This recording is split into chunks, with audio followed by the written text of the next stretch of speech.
Good afternoon, everyone.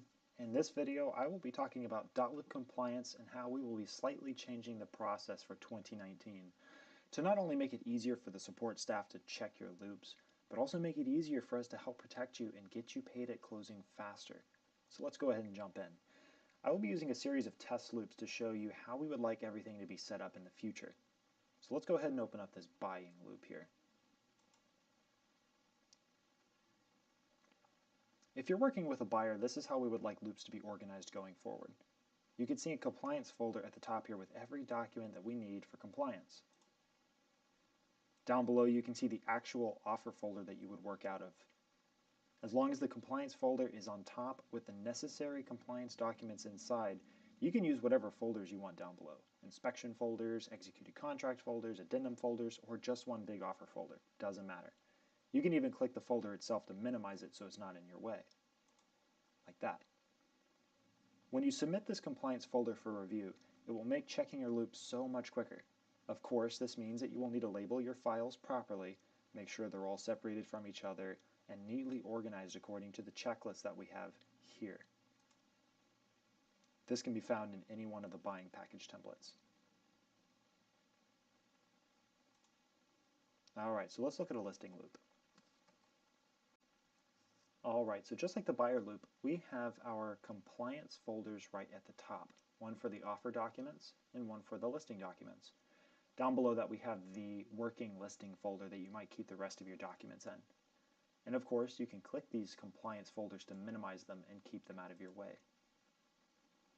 So let's look at how to actually get these things organized. Alright, so this is a listing folder with the seller's documents and the offer documents mixed all throughout with no rhyme or reason. We're going to change that. First, I'm going to add a folder, and I'm going to name this Compliance Listing. I'm going to add another one called Compliance Offer.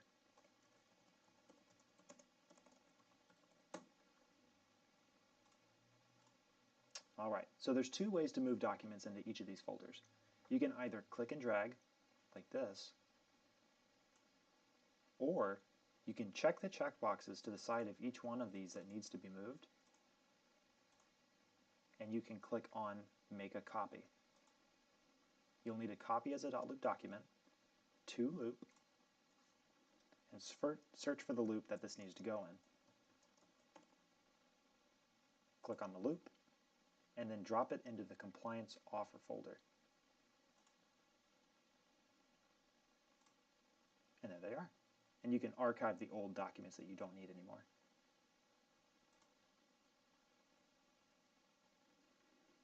Let's do the same thing for the listing folder. Select the documents that we need.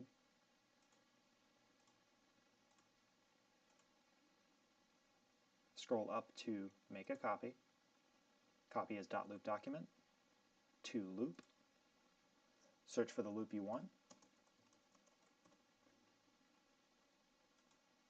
And then select Compliance Listing.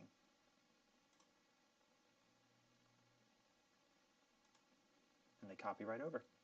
And again, we can archive the documents that we no longer need since they are copies.